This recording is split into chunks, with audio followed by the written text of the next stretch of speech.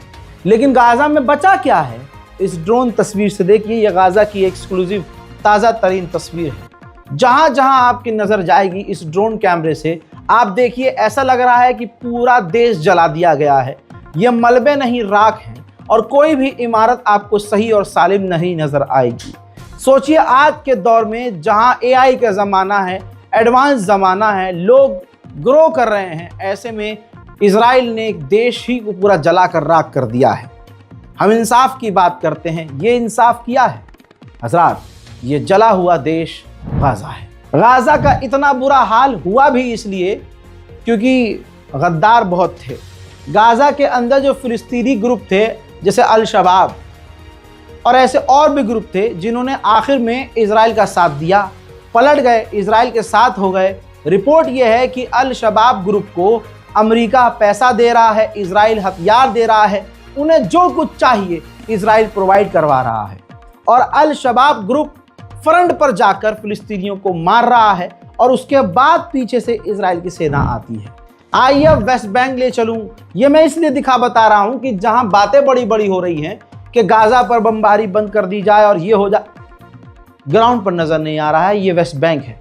ये तस्वीर देखिए, इजराइल की सेना वेस्ट बैंक के लोगों के ऊपर ओपन फायर कर रही है दिन दहाड़े। वेस्ट बैंक में सिर्फ यही नहीं है, वेस्ट बैंक में इजरायली सेटलर्स थे, इजरायली आम लोगों के झुंड ने एक फिलिस्तीनी व्यक्ति के पैर में गोली मार दी। इसके बाद उल्टा 19 फिलिस्तीनियों को, अब ये तस्वीर देखिए, उल्टा 19 फिलिस्तीनियों को ही इजराइल की सेना गिरफ्तार करके ले गई। ऐसा ही ये काम आपके देश में भी हो रहा है। कौन सा ग्रुप, कौन सा संगठन आई लव मोहम्मद पर भड़क रहा है? आई लव मोहम्मद आप लिखते हैं, वो बात अलग है कि लिखना चाहिए या नहीं लिखना चाहिए, या लिखने से क्या होगा।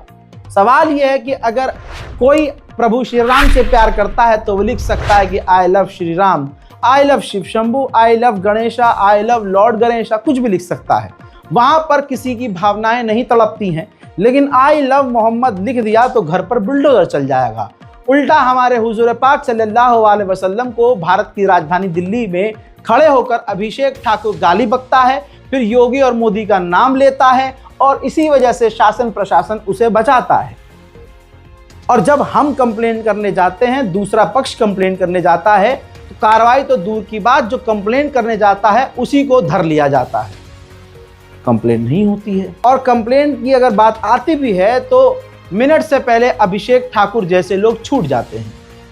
हजरात, दुआ कीजिए कि हमारे मुल्क में शांति और अमन आए। अब आप देखिए, ये फिलिस्तीनी की दुकान थी, बेकरी थी वेस्ट बैंक में, वहां घुसकर फिलिस्तीनी नौजवान को और फिलिस्तीनी लोगों को पीटा जा रहा है। यानी मैं आपको समझाना चाह रहा हूं कि जहां एक लेवल पर अरब देश बड़े खुश हैं कि हमारी डील की बात हो रही है, हमास डील के लिए राजी है और ये हो रहा है, और डोनाल्ड ट्रंप ने बमबारी करने को मना कर दिया है, डोनाल्ड ट्रंप ने ये, भाई ग्राउंड पर ऐसी चीज़ नज़र नहीं आ रही है। भैया वेस्ट बैंक तो वेस्ट बैंक, फिलिस्तीन के हेब्रोन के इलाके में इजराइल के सेटलर और इजराइल की सेना घुस गई, और वहां उन्होंने जो किया वो रोज ही करते हैं। देखिए,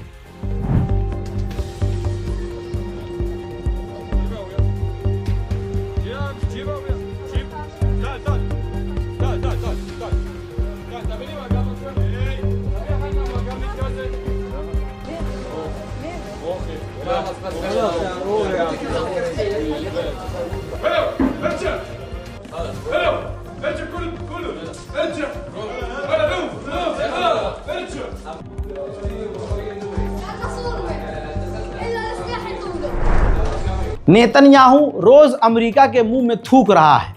सोचिए, जहां डील की बात हो रही है, नेतन्याहू ने यह और ऐलान कर दिया है कि वेस्ट बैंक में 9 एकड़ जमीन पर कब्जा किया जाएगा। गद्दारों की कमी हमारे बीच थोड़ी है।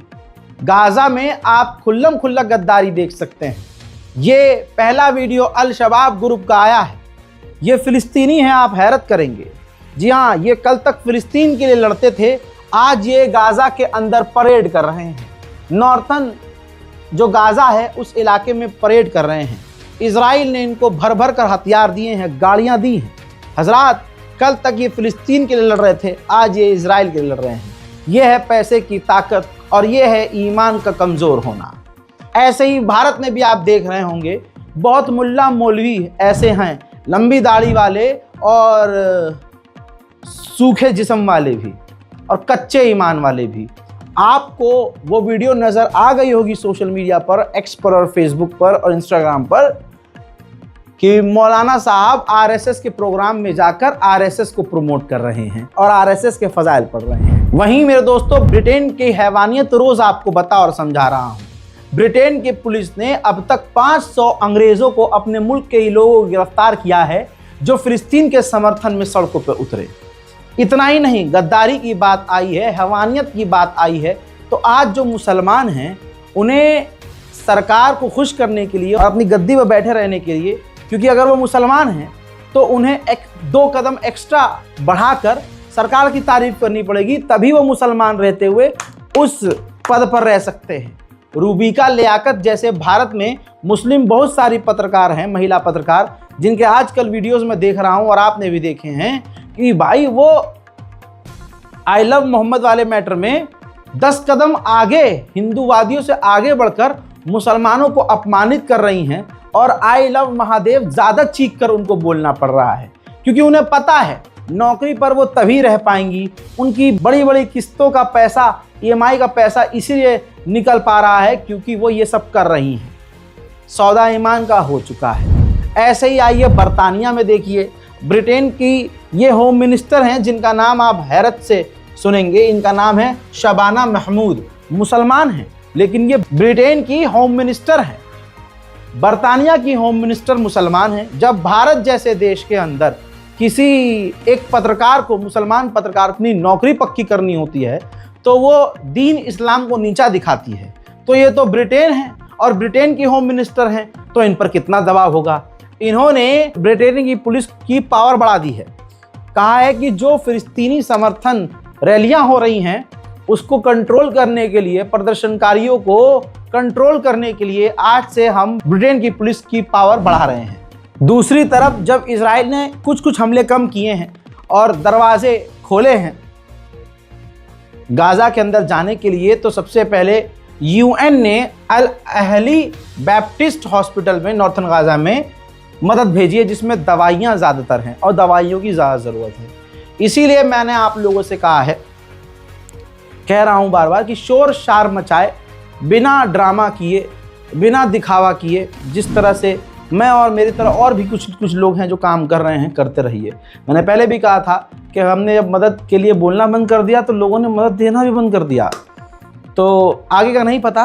अभी हाल फिलहाल में इजराइल ने कुछ तो बमबारी में कमी की है ताकि वो ट्रंप को दिखा सके कि नहीं, मैं आपकी भी थोड़ी बहुत बात मान रहा हूँ, तो इस बारकोड का इस्तेमाल कीजिएगा ताकि गाजा और फिलिस्तीन की मदद जिस तरह से हम करना चाह रहे हैं वैसे करें। और फिलहाल गाजा के अंदर खाना पानी और भी ज़्यादा ज़रूरी है ज़िंदा रहने के लिए, तो वहाँ सही समय पर सही तरीके से ज़्यादा खाना पहुँचा सकें। हजरात, ग्रेटा थनबर्ग को अभी भी इजराइल ने नहीं छोड़ा है। हो सकता है कि जब आप ये अपडेट दे रहे हो छोड़ दिया गया हो, लेकिन ग्रेटा थनबर्ग से पहले जितने एक्टिविस्ट तुर्की पहुँचे हैं उन्होंने एक बात बताई। एक और एक्टिविस्ट हैं, उन्होंने कहा कि इजराइल की फ़ौज ने मजबूर किया ग्रेटा थनबर्ग को, टॉर्चर किया कि वो इजराइल के झंडे को चूमें। उनको ऐसे जेल के अंदर रखा, ऐसे सेल के अंदर रखा जहां कीड़े मकोड़े थे, बैक्टीरिया थे और बदबू थी, उनको हार्ड सरफेस पर बिठाकर घंटों तक रखा गया। Greta için bir anons yapmak gerekir. çok kötü bir muamele yapılmış. Evet, Greta'ya vurduklarını da görenler var. Bir İsrail bayrağını arkadan ellerini bağlayarak yerden söküp sırtından kolların arasına doğru sapladılar. Onunla beraber yürüttüler. Var içerideki. Bir şey daha soracağım. Türk kadın aktivistlerle ilgili, başörtülerle ilgili özellikle başörtünü çıkartıp tişört giydirmeye çalıştıkları söyleniyor. Ben tişörtümü Dile'ye verdim. Dile benim tişörtümle başını kapattı. Yasemin tişörtünü bildiğim kadarıyla Sema Nur'a verdi. हजरात मोहतरम, जब सारी दुनिया से और गालियां Israel को पड़ने लगी तो इजराइल ने स्टेटमेंट जारी करके सफाई दी है। आपकी स्क्रीन पर इजराइल की फॉरेन मिनिस्ट्री का बयान है, जिसमें इजराइल सफाई दे रहा है कि यह हमारे को बदनाम करने के लिए, हमें बेइज्जत करने के लिए झूठ फैलाया जा रहा है। हमने ग्रेटा थनबर्ग के साथ ऐसा कुछ नहीं किया है।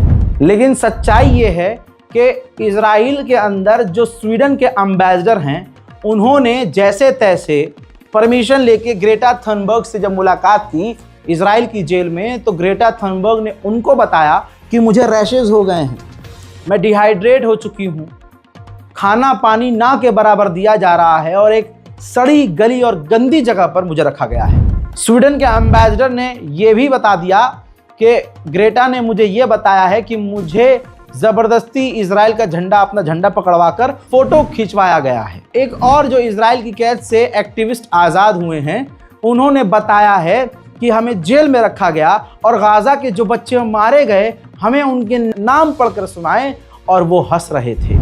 Chilled me to the bone, and this happens 3 or 4 times throughout the day, was they were reading out the names of Palestinian children who had been killed by the IDF. And while that was going on, time and again, these Zionist packs, and there's also a lot of YouTube vloggers as well, but they're basically the same sort of people. And these people burst out laughing every time they heard their name read out. It really tells you just how inhuman the right wing, and especially the Zionist movement, almost always are. एक British journalist activist ने भी जब Israel की कैद से रिहा हुए तो उन्होंने बताया कि वो हमें सोने तक नहीं दे रहे थे। जैसे ही हमारी आंख लगती थी, वो बंदूक हमारी कनपट्टी पे रखते थे और लेजर लाइट हमारे मुंह पे मारते थे। Sarah Wilkinson, and I'm from the UK, and I'm semi-retired, but I'm working free for Palestine as a journalist. It was quite amazing being actually part of the flotilla. I've never sailed before. I don't really have much boating experience, and the incredible bonding that took place on this huge journey that took so many weeks was a really important facet. And we talked about motivation and mobilization and getting to Gaza, and the strength and the resilience of people was incredible. The sea was not necessarily our friend at all times. People got ill, they didn't leave the boats, they stayed on. They wanted to get to Gaza no matter what, and so we faced bad weather, we faced हजरात मोहतरम, जहां Israel की विदेश मंत्रालय कह रही है कि हमने ऐसा कुछ नहीं किया है, इजराइल का नेता बेंजीवीर तो अलग बात कह रहा है। ये रहा उनका स्टेटमेंट। बेंजीवीर ने कहा कि मुझे प्राउड हो रहा है और मुझे फख्र हो रहा है इस बात को बताते हुए कि फ्लोटिला को जिस तरह से आतंकवादियों की तरह ट्रीट करना चाहिए था और जैसा मैंने ऑर्डर दिया था, उनके साथ आतंकवादियों जैसा ही व्यवहार जेल के अंदर किया गया है। अब फ्लोटिला में जो गए थे और जो गिरफ्तार किए गए, जब उनको छोड़ा गया, तो जब इटली के लोग वहां पहुंचे हैं, एक्टिविस्ट इटली, तो उनका स्वागत किया गया है।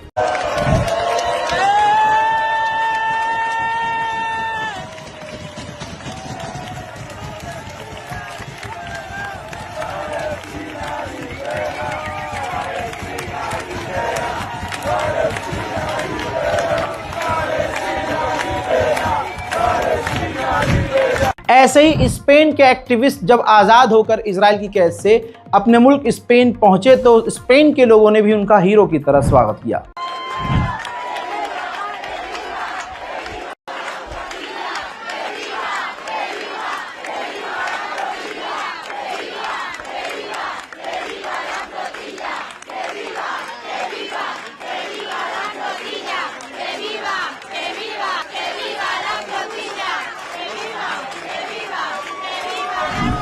उधर मैंने आपको कल बताया था कि एक और फ्लोटीला का बड़ा काफिला, बड़ा जहाज तुर्की से रवाना हुआ है। अब उस पर मौजूद एक्टिविस्ट लाइव दिखा रहे हैं कि इजराइल के जहाज उस फ्लोटीला के ऊपर उड़ रहे हैं। Just had a big military aircraft fly around us a couple of times and then right over the top of us, which is pretty unnecessary. They could have got all the information that they'd needed to probably from one circle around us, and then they've gone over towards the Thousand Madeleines fleet, probably to get some information. We're not 100% sure that it's the Israelis, but I don't know who else would be flying military aircraft over the top of us. So I guess they're trying to intimidate us a little bit, but all good. मोहतरम हजरात, इस video को share कीजिएगा ताकि तमाम सही और सटीक जानकारी उम्मत मुसलमान तक पहुंचे, और इस रिपोर्ट को शेयर कीजिएगा ज़रूर ताकि हम तमाम लोगों को यह अपडेट दे सके कि सही खबर क्या है। इससे पहले कि आप इस वीडियो को बंद कर दें, आपसे हाथ जोड़ के गुजारिश है, हमारे चैनल रज़ाग्राफी अनस्क्रिप्टेड को लाल बटन दबाकर सब्सक्राइब ज़रूर करें। जय हिंद।